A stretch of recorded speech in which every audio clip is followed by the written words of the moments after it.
This high school season, it's time to choose your gaming destiny. Whether it's gaming icons clashing in the ultimate showdown in Super Smash Bros. Ultimate, hitting the road and outpacing the competition in Mario Kart 8 Deluxe, or slinging ink with your friends in colorful battles in Splatoon 3. Bring competitive Nintendo gaming to your high school through Play Versus. Learn more about the upcoming season by visiting playvs.com.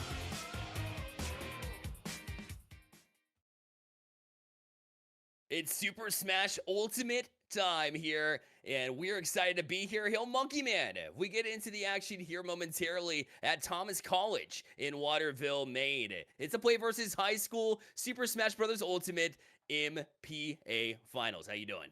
You know what? I had a great time seeing some of the ones that we had before, but we move on to a new platform, a new game, and now a bit of new attitude, because Smash is all about attitude. It's all about platform, and it's also all about making sure your opponent goes from 0 to 100 and gone immediately. So this is gonna be a fun one. It's gonna be fast. It's also gonna be a best of 5 of best of 3 sets. So that'll be how each of these players is able to balance out going into this. They're all gonna have a chance to play and gotta be ready on the day. That's right. Both teams bring in 3 individuals that need to be ready and good to go, right? And be in position where they can get things going. Right now, you'll see Pokemon Trainer on one side, that is Belfast Varsity, facing off with MCI The Pack. And Obro Games is kicking off here with Roy. Roy is kind of one of those mid fighters because they're able to kind of really get a bunch of pressure off of their sword play. But otherwise, Squirtle as a starter kit is a lot floatier, a lot lighter, and then can combo you straight out of the arena. Now, we are playing in Pokemon Stadium, so they're going to have a chance to do a lot of this kind of up B movement and inflict a ton of damage, which you've seen so far. And it's been a lot of try for some of these harder hits and quick smashes, not looking for any big counters. And it is being very well read right now by Ryan. It's not just the fact that it's Squirtle is obviously, part of this Pokemon trainer, and therefore PS2 makes sense as a map, but it's also because of how mobile, Squirtle can be. It has so much space to work with here at PS2. It's one of the larger stages that we see in Smash Ultimate, and so that's one of the biggest reasons why we've seen such a big advantage here, is it's basically an entire stock lead, just 12% on the difference here, but getting in finally with that sword is the Roy, and causing a little bit of damage, and now you'll see that switch to the Ivysaur. This actually may favor a lot more. Yes, okay, so they immediately take stock just from that because they could maintain how much versatility there was in that faster movement off of the Squirtle. And when they went to the Ivysaur for the recovery, that then gave a greater bit of that melee kind of fight mechanic out of Roy's. So good to see. But this is the heavy that is Charizard, and they're going to inflict a lot more damage off of some of these quick attacks. Great shield bop, and then on the turn for the tail whip, and they're just going to 1-2-3 combo, try to play a bit of edge guard, and that is fantastic from center stage. You love to see the Charizard can, when you need that final punch out, and that's exactly the right timing to do it. And really, you open yourself up with a larger hurt box there when you switch over to that Charizard. But it didn't really, do a whole lot of damage. Roy wasn't able to get in the way that he likes to get in and rush back out. And you find that Pokemon Trainer, when you get those quick switches, as long as you can switch quick enough and use them in the opportune times, you can really make a comeback like we've seen. Ooh, I love that turnaround. Come away from being stuck on the edge, and now they've taken center stage advantage. Nice pop, and they go back to Ivysaur. This is going to give, I think, Mason all of an extra chance, but a fantastic up smash, and no time to see them flying away. There's going to be no replay to that, as it becomes a 2-0 diff there in our first game of the set. And that was the right time to bring out the Ivysaur too. With that up smash, you can really cause some damage there, and you don't sacrifice as much speed as you do when you bring in that Charizard. So great switch over there yet again. And so I like the way that they were able to mount and make sure that Roy wasn't able to accomplish much. It can be very easy to fall into that sword, but Roy's gotten a lot of improvements as of late. You get kind of a mid-range player, if you will, and really just wasn't able to get much going, especially when the switches were as seamless as they were. That PS2 definitely favored the Squirtle early, and the fact that you're able to recognize that and turn it was a great start here for Belfast Varsity. Yeah, honestly, I haven't played too much Roy, but that's mostly because I'm not a great kind of combo artist, especially if you have they're basically in the Marth family, especially with Fire Emblem, and you can either go a lot lighter into Marth or you go heavy off of Ike, and Roy's kind of that mid tier if you look between welterweight classes, if you will. But off of Ryan, Pokemon Trainer is definitely their high percentage kind of finisher. I don't think they're gonna run away from that character either, with how good it was, and Mason has pretty much all the time been on Roy. I think they're also going to stick to it. That was just great floor work, especially off of the Squirtle, which did so much damage off of all those combinations. It really did, and you put yourself in the prime position, right? Because these are best of threes, like you mentioned, and so if they win one more, you win the set, and then suddenly you're already up one in this best of five. That's impressive, to say the least. And I don't think it's a surprise that Belfast, they're the number 4 seed coming in here, but they were able to accomplish a big feat in beating the number 1 to get here in the first place. So Yeah. definitely don't sleep on it, especially if the matchup is correct. It makes a whole lot of sense. And obviously, if you're the pack, you want to bounce back. I think one of the biggest ways to play Roy is to, instead of chase whenever you're down. If you try to chase around, just swing your sword, it's not going to work as effectively as you'd like to. I'd like to see them kind of settle in and choose their moments to strike, and I think they have a decent chance. Yeah, it's tough on some of those adjustments, especially with how feisty some of the Pokemon Trainer switch ups are. Oh, yeah. I love, honestly, like, hey, just quick switch and put me on Charizard. I am a heavy kind of guy. Give me a Donkey Kong, give me a Bowser, and I'm just in my comfort zone all the time. But it depends on how they want to fight back into it, and we'll be going to game number 2 in just a moment. You spoke a moment about Belfast and how they actually came in here as the number 4 seed, Pack playing as that number 2. They took down the number 1 seed, and the last time that these two crews met up with each other, I believe it went 6-4, 6-3, something like that. So a very tight but still somewhat one-sided affair, and they want to start quickly. But we go over to Smashville, and it's now these lopsided tiers on these platforms that I think still plays to Pokemon Trainer's advantage. I agree, and that makes it interesting because Belfast actually had the option to pick what stage they wanted to go to. So Abroad chose this one. It's similar stage to PS2. Obviously, you added another platform to it too. The size of like the actual stage itself, the ground is about the same as PS2. So not a whole lot big differences here, except for those platforms kind of in and out. And maybe that's for creativity that you can get here going with Roy, as you saw them charging up and waiting for them to kind of strike towards them. But instead, it's the Ivysaur, and now it perfectly timed Thorn there too to toss him off the side and edge guard. It's just well executed overall. Well, a great adjustment on the Razor Leaf to really disrupt some of those planned kind of counter strikes, and they've been able to build up a huge meter. But otherwise, Mason's still looking for their own level of disruption. A couple of ground floor attacks, and they were just kind of soft A bopping and tipping at them. But instead, that'll be a stock exchange, and now they got to be able to work through this Charizard, and I like what they're doing. They're forcing to have to be on the back foot right now, but it's just Charizard who does so good at maintaining much of the stage, and with all the platforms floating out, now they're going to have to give up some ground. Yeah, they're going to try to stay a little bit at a distance until they want to gear up with that strike. And that was a quick run in transition there to try to keep them on the edge as well with that fire. And it just keeps them guessing. But a good job kind of controlling the stage. You see them center stage, and with Roy, that's where you want to be, because then you get connections like that. But the knockback just wasn't enough to send them off the edge. Oh, great tail whip, and that's an ultra recovery. We're going to be going to Squirtle because they want to get this done and over with, and they still can, even with as floaty and light as they are, can last for a long time off of this high percentage damage. A lot of shield, nearly got a break. Good grab to cancel them, and they're just trying to get at least some of this mid-platform control. A miss on the forward B, and this goes down to 1 apiece. I'm telling you, you can make up ground, especially with the dominating character like Roy. Before you know it, you'll blink, and then suddenly you have the lead. So that was a large, comeback here as far as percentage and stock goes, and continues to try and just poke at them from that medium range. But that's where Ivysaur comes in handy. We saw the knockout from the up smash last time around, and we'll see if they go back to it here. But really just working that ground game as well, just being just as satisfied with that approach instead. It's been working with them as the shield coming out of that for the punish too. And now try to get Roy out of his. That's a lot of damage going through. You knew that right when they were done with that move that it was Roy coming back with you with the hit.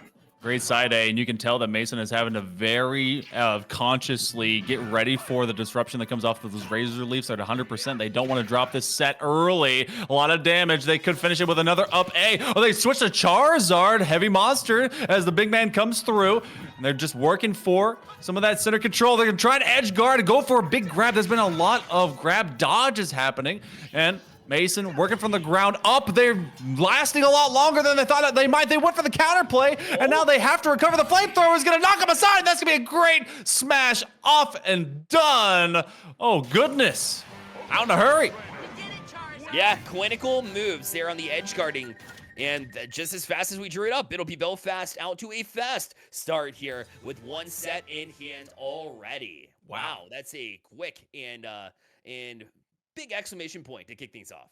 Honestly, whenever I was looking at Mason bringing in the Roy, I thought that might be, at least for this early set, because, you know, you have a best of 5 of best of 3 sets. I thought that one might be the most difficult for this this pack group to really kind of overcome. They, a little bit over 50% win rate, so they kind of put Mason in the front, see what damage can be done into earlies, and then we'll get going into laters, because I think that we're going to have both Scott and Tyson out of MCI bringing their players in, and I think there's a bit more versatility, especially when Scott Martin is going to start playing with them. But Belfast, hey, you know what? You got your first on the board, and it was a 2-0. That's great, especially for the game diffs. No doubt about it.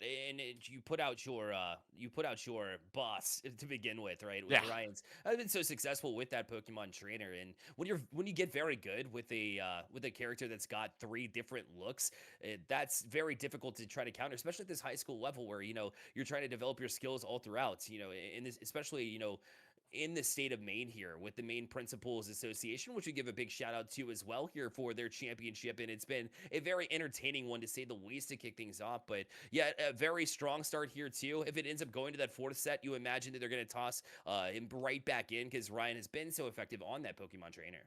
Yeah, that's and I can't wait to see if they actually get involved after set 3, if that's going to even be necessary, because in case you guys didn't know, it's best of 5s of best of 3s. That's a lot of best of, but it's the best of the state of Maine. So let's break it down. You get to play a best 2 out of 3, and then that goes into a single set, and your particular high school needs to win 3. So it's not too much. It's a little bit different than other crew battles where there's shared stocks kind of being going around, and honestly, this one comes down to more individual play and how you then rearrange some of your players. So gonna be going into our next one. Obviously, it's gonna be the pack that wants to fight back into it. This program has a lot of depth, and they're trying to showcase that their seed is worth the stock that's been put into it, and of course that their players can all support each other going into that next competition. That's right. That's what you're looking for. We're going into the next one now, I believe. So let's go ahead and check it out, I believe. So this is going to be a very important and pivotal set, number 1, because you've dropped one if you're MCI, and you've really had the edge here coming through until this point. So, you know, you have to basically not only just live up to this point, but when the moment matters most, when you're there live at Thomas College, that's when you really need to amp up your play. And if right now, we'll see if they can get it done. Obviously, fresh players coming in, and we'll see if they can really cause that switch to happen as quickly as they think they can. It does look like that we're also going to have, I believe it was Tyson Thompson over from MCI from the pack. They're going to be bringing in against Benjamin Allen. So it's Pac-Man versus Yoshi. This is some of their most played. And Pac-Man is a difficult one. I think they match up well against Yoshi simply because these two can just kind of scuffle the best way. I want to see how just dominant maybe this Yoshi can definitely be from out of Ben. Belfast, they would love to go up 2-0 in this championship bout. Yeah, absolutely. And I'm eyeballing the same thing here. I think Yoshi does get the advantage here because Pac-Man, part of his play is to trap you and get you committing. But for Yoshi, you're just staying at a distance. You're happy. Just kind of roll it around, getting some damage in the meantime. And so for Pac-Man, you have to eventually get relatively aggressive. You want to get up to Yoshi. That's part of the play. And luckily, Pac-Man had just enough there to get back to the edge. Great recovery there by Tyson, who has been trying to keep up with some of this floaty versatility, which, you know, with Yoshi, it is tough. But they're able to get a massive side A, and they're looking for at least one extra item for the down switch. Now, just chasing after it. This is as cheesy as it can get because you're looking for some of those big power-ups. They find one, both at over 100 damage. And so this is when, even with as floaty as both can be and with the good recoveries, well, that's about what it ends with. So first stock goes against Tyson. Yeah, and the Yoshi can cause all that damage. You Oh, wait wow. for the distance, but even when you get up close, when you're at 90%, 100%, you can still really cause some damage, especially if you're edge guarding the way that they have been. But not falling for those traps either, as they've obviously seen Pac-Man quite frequently in order to keep themselves at the distance necessary. I love the spacing that I've seen right now from Benjamin, and they continue to have this one stock lead, but for how long? Because that percentage is ticking up. Yeah, but there's a lot of damage that's just being doled out. I think only 20% has been gained from now 30 since we've had the second stock exchange, and it's just off of timing. A lot of these floaters, they drop the fire hydrant. They've been put in that center stage to really kind of work for these side smashes. And now they're just working between items. They throw a key at them straight to the old noggin, and yet it is a survivability. That is a very durable lizard. It really is. Still somehow keeping it, but there's a knockback. You figured it was coming at some point there. Tyson was all over there for a bit, but a lot of damage taken, not exactly thrilled with where they are. And it took a little bit of time to get there, but at least using that inventory that you're given early to cause some damage. But, I mean, ticking up constantly, just poking at him from a distance. Hasn't even had to get to the up close. Benjamin's been very comfortable just being able to get that damage going. Another egg lands, and it keeps getting worse. Oh, my goodness. Some of them. Oh, the timing on that one. They both jumped neutral and then just throwing them to the stratosphere. So it was 135%. Now playing in the death zone, there's gonna be enough room on that corner, and you already saw out of Benjamin trying to just continue to take away any of that space. Wow, that was a dangerous position to be in if you are Tyson, and now they have to play catch up, and there's just not enough damage being dealt out, especially with the abuse they're getting from all these eggs. Great from the foot, and now trying to rattle them down. They go up into that neutral air just above the corner with the flutter kicks to try and deny them some of that up B recovery. And now these eggs are just finding too much of the face space, and if you're Tyson, you got to back up. And that's, part of your gameplay is to try to get Yoshi to come to you, but it's difficult when they're just confident being with this spaced. Now, will it be the time to strike? Obviously, with Pac-Man throwing up that, still trying to get to it and waited for the right time to get that side smash. And that'll force Yoshi off the side here, and lots of damage caused. So finally, we see a little bit of life here from Tyson as they've been able to figure out that. But, still, it's being answered pretty quickly both ways. It's been even with the smacks. And eventually, though, Tyson will strike through to put both of them at one stock here, although the percentage would beg otherwise, as it's been a clear advantage here for Benjamin to try to close out. You see a lot of the item use. They're trying to protect themselves. Oh, the floater melon as well. But they're using that alien invader, and they run right behind them. They have the hydrant in a weird position, and that's actually going to allow them to float more onto these platforms and keep at least Ben from being on complete even. But 100%, one quick hit, another smash, and you maybe just be bopped straight off of the platform. They don't have enough time to even grab an orange and get some citrus to live on. They throw up an egg, they drop down the hydrant, and they get a big smack from one of the and still looking for any kind of power-ups. That tiny little apple creates enough space just to survive for now. Oh man, that one actually puts them off their footing, but they're trying to play this one very key. It is not exactly a safe position for either player. Yeah, and Tyson went right back for that key, trying to at least get it back to them, but the bite through didn't work, as it'll still be Tyson trying to work back into it. Benjamin holds now down B, bounce smash, wasn't able to do as much as they wanted to. Nice. Well, we'll get that combination, throws them far, but the knockback not quite able to put them off the edge until now. What a comeback! And they throw them off the edge, and they strike back. Tyson with a huge, huge statement here for MCI in the pack. Woo! That was too close, Bear. That was wild. He was surviving. I think he was up at like 80% damage before he was able to get all Benjamin down to final stock, and that was a fight and a half, because we saw that getting up. I think it was like 100, 110 right there for Tyson, and they were having to go from left side corner to right, and they were using so many items just to create just a tiny bit of space and also stutter the attack that you were getting out of Ben, because if they kept pressing it, I think they've been able to kind of just half smash them off on the left side of the death zone. But instead, they were like, all right, Keep this in the way. Make sure that they can't get to me cleanly. Great job. And honestly, that's got to be a huge catalyst for just inspiration for the pack. I agree with you, and it's a big step forward. I think Benjamin, got a little bit too antsy there, knowing that you are that close, right? You come into your final stock, right, and you drop that. You're like, okay, well, got him at 80%. I can just knock him off the edge pretty quickly, and they've been doing such a good job with their spacing, and you can't get into their face, and you're falling into the traps and those items like you mentioned. The hydrant came up big. You said awkward spots a little bit earlier, but I thought they did a good job towards late to at least get them where they wanted to go, so they could best utilize that. So that was a huge comeback indeed. Benjamin's definitely got a chance here. I think he goes right back to the Yoshi. If I was him, I would too. I thought it was very confident with it. You just can't get that. You just can't get that impatient at the very end. I think that's the big difference.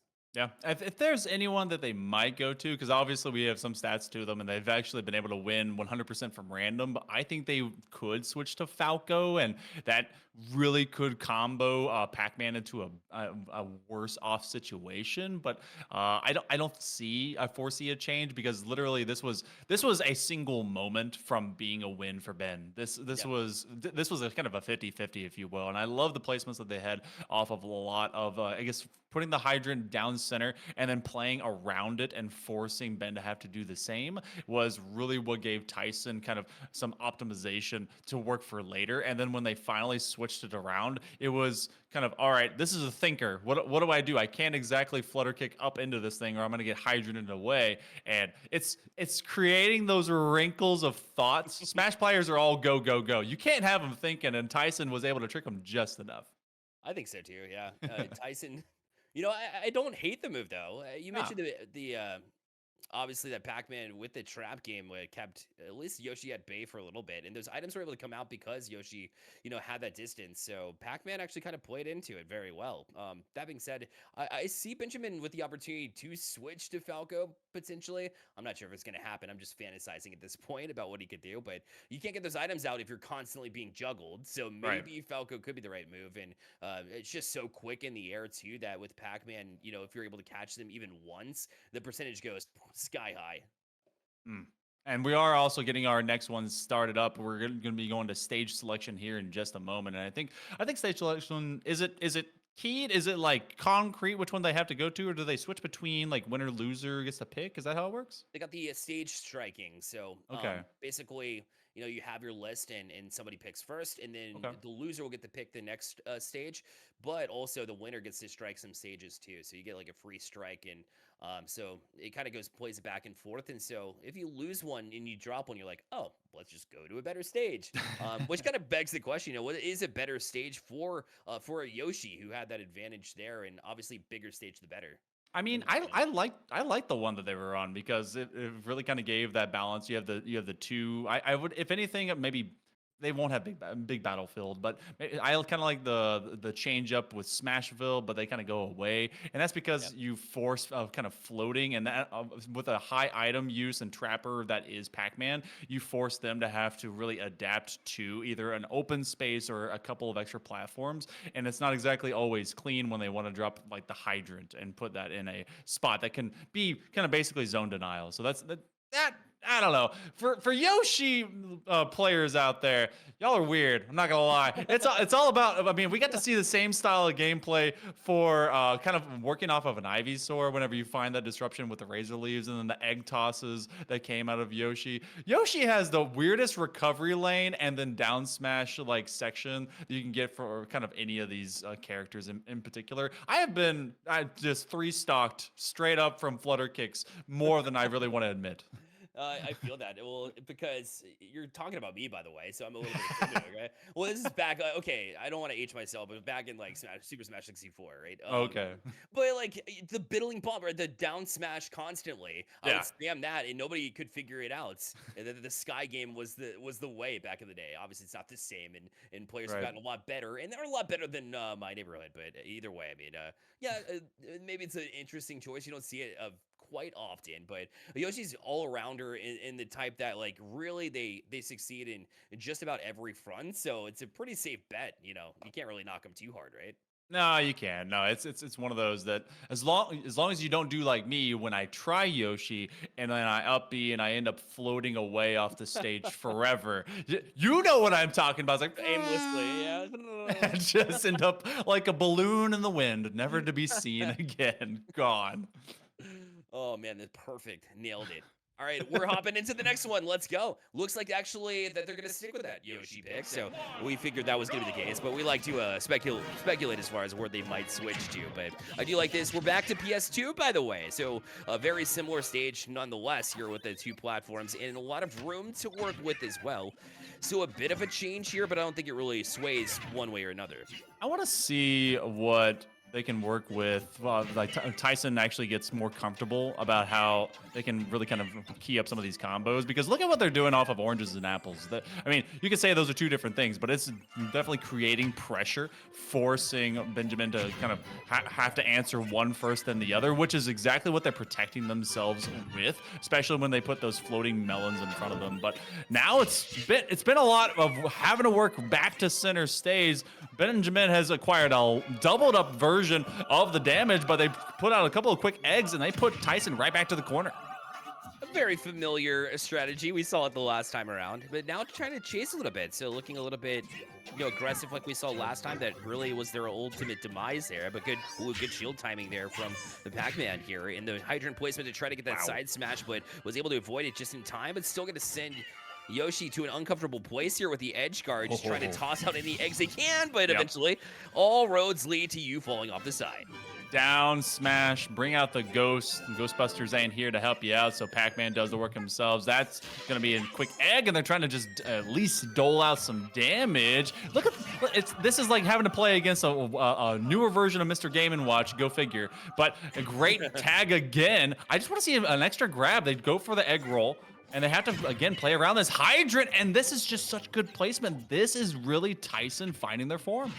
Yeah, Tyson's been very strong. I don't know if you've noticed the shield timing as well to keep those eggs at bay and be able to find yourself in a place where you're not worried about those distance attacks. And then that's what's really forcing Benjamin, if you think about it, to try and get up close. There's an egg that lands finally, and now we'll try to get them, but a good shield time yet again there from from Tyson rather, who's really been stepping it up here. But now it's got high percentage sent packing right on the front of your screen, smacked right into it. You love to see it here from Benjamin, who needed a quick answer and finally got one. Oh man, they're trying to punish the aggression that they've saw out of Benjamin before, and they get it off of these hydrant pulses that just force feed them straight back into these side smashes. So it's great job surrounding Benjamin from all sides and then doling out the damage, 131-5, and they've been able to climb and climb again, and really they can't close in on that space because they're just so far away. But it's a very floaty character in Yoshi, deceptively so, even though they're basically a medium, and hey, they'll still be able to fend them off. Waiting from the corner. Oh, looking for the counter, but that's still going to be an up kick. They might be able to juggle them still.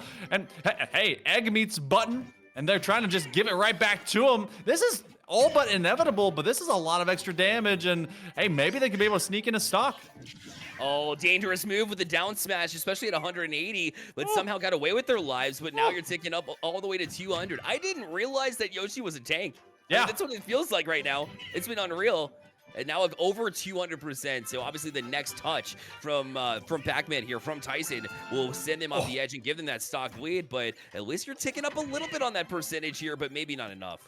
I've seen Yoshis get to 250 and still be able to win. They are the tankiest medium. Oh, but it's going to be the hydrant smash that gets them instead.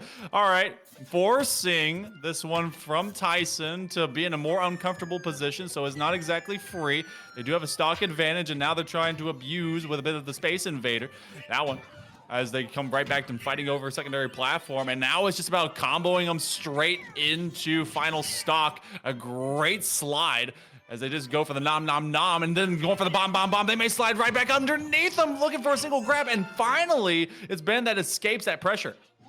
Yeah, Benjamin finally gets out, but Tyson has been doing a lot of the damage. The down smash almost sent them off at 120. It is an up smash. So a good combination there to go from down to up to send them packing. And we'll see you next time here as it continues to tick up here. And now we're about even here on the percentages before you blink. Both both of these players, Hell Monkey Man, have had big comebacks, but it's a matter of can Benjamin get it done and finish it out. Oh, he tried baiting him with a fire hydrant drop straight from the corner. They let go and put it underneath them just on the recovery jump by Benjamin. So Tyson, weird position. They throw key. They're looking for that apple. I know they're actually looking for the power button, but this is becoming a combo that may not be survivable. It is Tyson in a bad position. They are getting juggled quicker than you would see at a circus. And then between them, create the tiniest moment of gap, moment of doubt. A comeback like last time could be found by Benjamin. They throw an egg a bit too much time, looking for the perfect item. They're gonna soft jump, and just one tiny grab could be the difference from dead center stage. This is so nervy. It's right around the hydrant. That's the one that got them last time. And Benjamin still is trying to just find the kill switch. Oh my goodness, just absolute steal, but the bomb. Oh, and the comeback is complete. The smash again. And Pac-Man leapt back in, and so are the back. As they all even at one here. Benjamin able to answer back. Apparently didn't appreciate the comeback, and so had a comeback of their own. Wow. That okay. One good comeback deserves another. Why not? That's one of those when you're both at 120, 30, 40 stuck. You're like, all right, next one's winning it. This is that whole two samurais and slashing swords and who got through whose armor at the last second sort of situation. And wow, okay. So Belfast, if this next one goes their way, they will be on championship point just inside of 2, but it was a much more confident showcase by Tyson. And I mean, this is kind of their more 50% character, 56% into their win rates. So I think that, I mean, with as close as this has been, it's just been final moments that have really been the telling tale of how this all just finishes out. Absolutely. We do want to let you know that you can get into the action as well. Are you ready for the action? Let us know, because right now, enrollment for the spring 2024 season is open, and it's free to compete, by the way. Discover the opportunities that PlayVS offers and get all the details on the upcoming spring season at playvs.com. PlayVS is playvs.com. Don't just watch, play. And both of these players came to play and came to come back from what seemed like, they were one stock leads, and it seemed like, when there's chances to close out, both of these characters are just so interesting and have their nuances where you can get the damage necessary in order to make a comeback. So I guess it makes sense. It was the second to third stock turn, and whenever it was Ben that fell, that them being able to get that much damage, be able to tank so much, and then immediately spin it on its head against Tyson when he was able to get him, I think it was up to 50%, and they were sitting at like a static 70, 80, somewhere in there. That was huge. And that's what got it really into that 120 to 130 kind of versus moment at the very end. So big turnaround, and that's where you really find kind of your championship type material, especially with both of these programs. So Belfast is trying to turn this one into a fantastic run. They would have been they took down the first seed in the semifinals, trying to do the same thing against the second seed here of the pack, but the pack, they've got to have the experience to back them, and they got to calm it down, get Tyson right back to work. Agreed. I'd like to see them go right back to PS2, baby. Go back to Pokemon Stadium. It's been creating the best one, the best match. It always does. I mean, that's literally the name of the game with PS2, is it creates the best games. And we saw that both times where, comebacks happening. And Benjamin needs to get that traction going. Maybe carry that momentum into the next one. As far as Tyson goes, nothing was too terribly wrong there. So I'm excited to see if they can bounce back. But selecting characters off screen, you can't see it on the stream, but we're eyeballing it. It looks like we'll have a similar situation coming in here, Hell Monkey Man. Yeah, it's going to be happening pretty soon. So, this one, I don't even know. It's been such 50-50s coming down the way. But we go to game number 3 of our current set, and we do switch things up. So now platforms are onto the outside. So we're going to play less around them. But that'll actually be interesting of how they want to play off of edge then, because you're going to have a lot more of this hydrant play, see what really gets quirky and worky with this Pac-Man. And they are starting off right side edge. Yeah, that's going to force him up into the air on the edges, which is going to really play into both hands. I mean, these characters can be relatively similar, right? They do like to kind of wait back and hold that distance, and you do have the ability both from the Pac-Man to launch them sky high, but also like Oh. we've seen from the Yoshi multiple times. That's a good landing punch though, and the edge guard, they will eventually make their way back as the chase there from Benjamin, well, didn't cause as much damage as they wanted to, but they still get them guessing there off the edge. And now you'll see that Yoshi retreat here as Benjamin just wants to buy their time. The down smash misses, and you're getting punished for that every single time. I was gonna say there were some great reads being done by Ben early, as in terms of just regular footwork, but now, a bit too overt. We're just kind of telegraphing where they're going to go on that left side, and this is giving Tyson more kind of center stage control, and they're going to have to revert to just throwing eggs from a distance. They get straight back into the brawl, though. Able to grab at least an orange. That's been one of the top 2 hitters between that and their apple.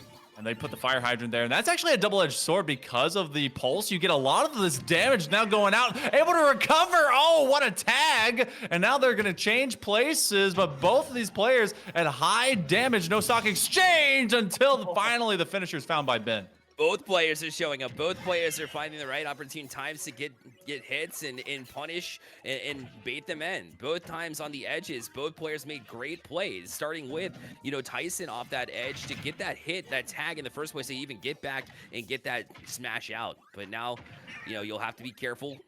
Your Benjamin up to that 146 mark. Again, we've seen the survivability. We know what it is of Yoshi. But then again, if you keep getting close and keep trying to force the issue instead of playing at this distance, it's really been punished themselves.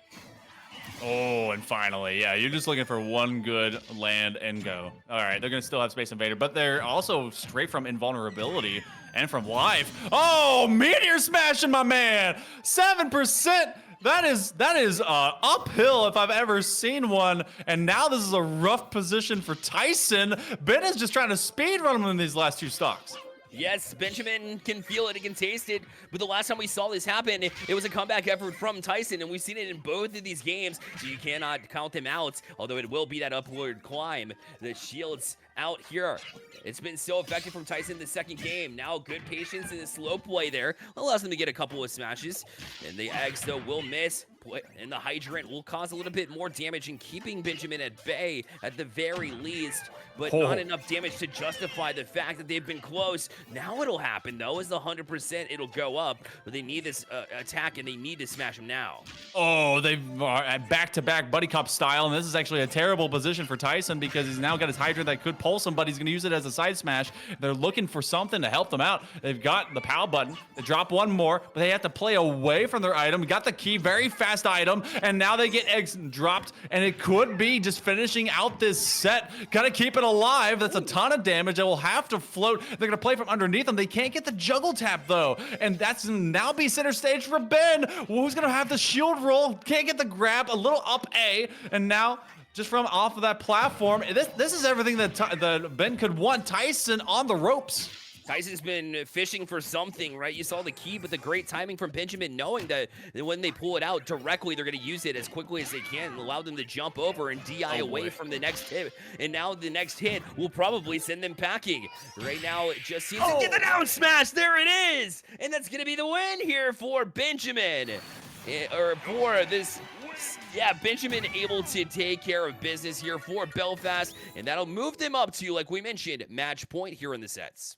Ring ha! And there goes that Yoshi being just a bully at times. Tyson, it was a great effort, and they were able to force it into final stock, but they just had too much damage to have to deal with. So a great job by Ben to just get their team in a fantastic position. And now, if you are the pack out of MCI, you've got a reverse sweep, and all eyes are going to be staring at Scott and what they're going to bring to the table, because it's going to be Scott versus Daniel, and this is a couple of ringers, and they like to play with some very scrappy characters. Could be seeing ourselves into a Wolf v Sephiroth fight, and I mean, there's kind of a melee distance gap that you have to fight through that.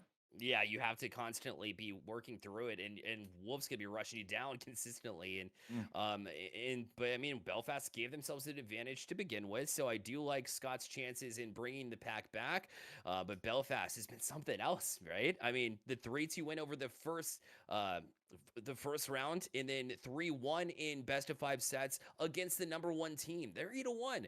So they're very confident in these. But what we haven't seen is a sweep yet. It's still on the table. But yeah, I'm intrigued in this matchup. I imagine it's going to be that Wolf v Seth, just because those have been the most reliable characters for these two with the high percentage rates. So that is going to be one to watch where, if Wolf gets in, it'll be difficult for Sephiroth. But I mean, Sephiroth is just as quick and can be just as impactful and hit just as hard as Wolf. Sephiroth is nasty. I don't like Sephiroth players, especially when Playing against him, especially. yeah, it's rough. Like they're up there with King K rules. I don't like them, but hey, look, I'm an old school Wolf man myself, so we'll be seeing if Scott will be able to pull this one right back around. But the pack, I mean, it's got to be win out or bust. This will be the fall semester for him, and regardless of character pick, this is where the entire program has to come together, and it's going to be each fighter having their chance and each student be able to really get their team back in the right direction. You can tell Belfast has done their homework. They lost against this squad in the regular season, but they've only dropped one, and it was honestly off of some 50-50 bouts that we saw between Ben and Tyson. And it was mega close. And MCI at the back, they've obviously gotten 3 teams into the championships. Shout out to this program. But Belfast looks too fast. They look too strong.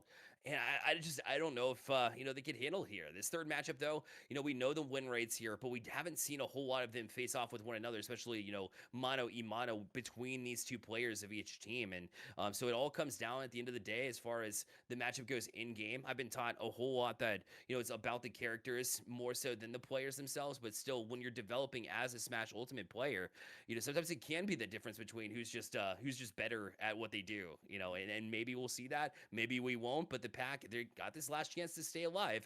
The rest of their squad has been very good at keeping themselves alive to some degree. So why not this Super Smash Brothers Ultimate team as well? Yeah, very true. And I mean, this is going to be a matter of difference of ideals, really, because when you think about how kind of medium heavy that you get some of this from Scott, I mean, depending on if they stick with all of their mains, which, at this point you got to do, it's going to be who's swinging for the fences and who's connecting. Because, when you have literally the Weeb squad of Cloud as well as Joker and Sephiroth that are all covered by Daniel, I mean, that's just, hit the ults and pray there's a Phoenix down on the other side and see if you can come back from it. But otherwise, with Wolf, Link, and Captain Falcon as the mains out of Scott as well, this is gonna be a melee if haha. But all of this will be fought in the trenches. There's nothing that's gonna be from total distance either. So we'll be going into our third set, which really could be the final set. And I think one of the big things that we don't explore too often is how a program responds, if they get swept, if they don't meet expectations that they set on themselves. And this is where some of that experience and the leadership comes in from the coaches, their fellow players, as well as, some of the family that are out there watching right now. That's right. And we appreciate everybody for tuning in. And we're heading in to the next one here as we see a bit of a change here than we saw the Greninja on one side. Getting a Greninja. They want a bit they want to be a bit faster. So I'm okay with that. Recognizing that maybe there was a bit too much weight on that battle, so they're trying to fight through some of the zone, and maybe they think that this is going to be fast enough and off of their timings to get around some of the sword play that Sephiroth has. I mean, just look at the distance they can connect from that. That's what, 6 or 7 foot long katana? That's unreal. It really is.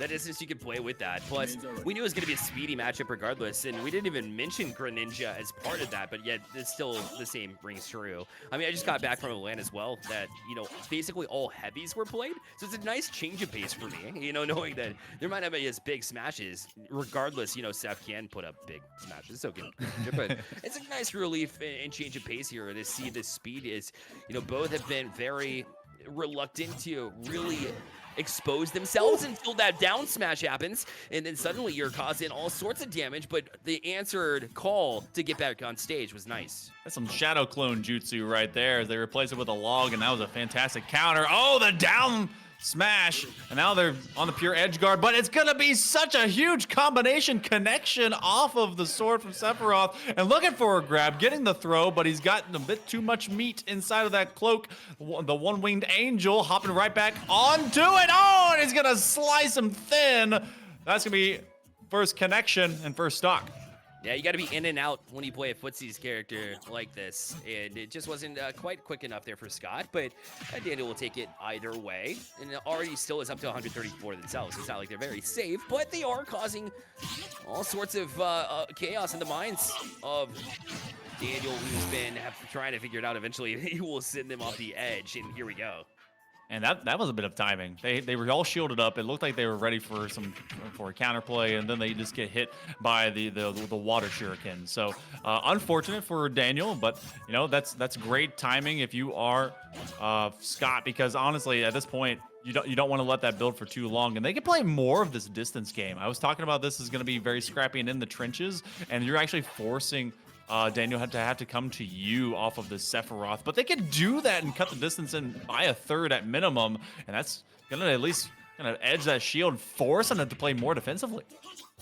And even when the shield's up, they're able to break through, and I love the way that they're playing this Greninja, to be honest. You know, to some degree, they've done really well on the ground, like you would expect from it, but also using and utilizing the platforms as you don't see quite frequently. So I love that. Sephiroth is looking to try to get in and get out, but if you try to do that, Greninja's been able to at least answer back, but both players continue to throw up shields. Timing's nice, with that big smash there, side smash, able to send them packing up until they're able to get the shield right back on, playing towards the edge. Eventually a ghost center stage, that's going to favor Greninja, and Scott has had a nice little answer here, and will try and jump back to them, but the battle ensued very low. Luckily they were able to get out of it, but Daniel wasn't so lucky. Yeah, couldn't quite make the read whenever they were looking to recover from that death zone. They went a little bit too far off to the right, so suddenly a switch of pace and direction as it goes in favor of Scott, and they can really run away with this one if they want to, but they need to inflict more damage if they want some security. Not gonna happen, and barely got towards 20%, and so this is basically still one whole stock, but that's a very fast character. Call it off-brand Fox if you will, but this frog is leaping and hopping mad and straight into this Sephiroth. Now, can they just keep him at a distance? They quick strike, they find him so swiftly, and they want to put him off kilter with a lot of these shurikens.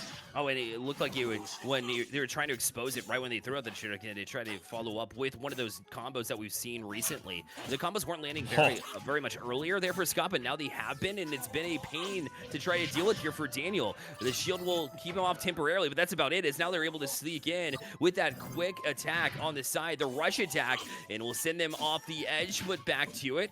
And now a good job to jump off that edge in order to get away from what Greninja's been doing on the ground. Low hop, and now from on top, they've been pressuring him off with a lot of these shurikens. Use the up B just to get there, and they're trying to keep at least that amount, that katana's worth of space, so that they can't get the finishing kill. Oh, they're just stunned up! Shield break and done! What a comeback! We keep seeing them here, Bear. That one good for Belfast.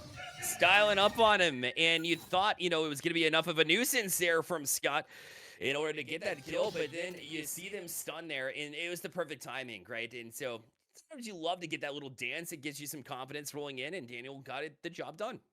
Yeah, that was... Wow, I did not see that one coming, especially with how well everything was being secured by Scott. I mean, they had them twice. Daniel was having to just kind of go for like counter guards against the corner, especially as they did like a half jump off. They did a full sword combination, waiting for them to come into like a hard slide, but never came. So it was okay. I just need to move around platform and get behind, and that broke him. That broke me. I had no idea that was hitting as hard as it was, especially in that moment, but they struck straight through that shield. And so good looks for Belfast. They keep having the gut checks. They're answering them. Those close battles, yeah, are the ones that you need to win to get here. And they've done that today. They've clearly done that throughout the playoffs, and they'll clearly look to continue to do that because they are, you're right, just one game away here from winning it all. Well, hey, we're going to be bringing Bear Light back to us here in just a moment, but we'll also be getting into game number 2 here of this third set as well. And Honestly, this is going to be a tough one because at this point, when you're down and not out, you have to continuously win out. I don't know if Greninja is going to be the pick play. It definitely was able to at least put Daniel on his heels when it comes to the Sephiroth play. It looked like they kind of were all keyed up on how that heavier pick is going to be brought in, so they want to get disruptive about it. So maybe a soft timeout being played out by the MCI as they want to continue rolling forward into all this momentum. And one thing that we didn't talk to is how well this team has been doing through the playoffs, but by round by round by round. It went, I think, kind of a 3-1 or 3-2 in the first round, a 3-1 in the semifinals, and now coming into the grand finals, it's going to be a tough one. So we're going to be going into our third game here in just a moment as we are in character pick. And of course, we appreciate you being here for the Play versus MPA championships for the fall 2023 semester. It will be a Sephiroth versus a Greninja. It will be speed and katana power. Can they survive? Let's hit it up. At this point, that Greninja was doing such good work for Scott. But Daniel, they're able to just get right back into it. And now you kind of see them play from distance, forcing themselves to be a bit safer. But now they're just getting scrappy with it, knowing that there's a leniency to play even stronger. They're forcing Scott to have to come right back to him. But more of a zone control because of all the water shurikens. They're trying to build those up. And now they're playing straight off of the hard combo from the thicker water shuriken off of the buildup, and now just seeing them get a down smash. But again, they have to be scared at least a tiny bit for the distance from how far and wide that swing is. A great grab, and they get the quick stab. Oh, but from behind, there's already a stock. An ace out of this MCI group just now at 36%.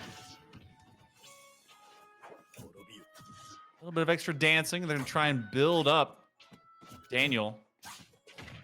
We've been using their names, but Daywalker Daniel. Oh, denying them on yet another grab, and they're trying to build some of that meter, but it's been dead even. Finally, the 1-2-3 walking combination. They go from 50 to 100 and out on stock 1. So finally into stock 2 from mid, forcing them to have to shield up. And again, it's a lot of kind of defensive positioning. They go over onto the stage where much of the kind of floatier levels are right above edge, but that actually is played in advantage for this Greninja style play. Great cutback off of the katana, and they're just able to dodge the dark fire. Oh, another strong kick, and they're going to use a water shuriken to at least deny them the open and up B recovery. So we come back to it. Bear, how you feeling? Feels pretty good to be actually here. Yeah, I mean, it's been dead even though I've been able to watch at the very least, which has been great. And sure enough, you know, it's been as even as I thought it would be. The Greninja looking to get back to it. Finally able to get that edge, but when you do, you get punished. The Daywalker there to send you packing.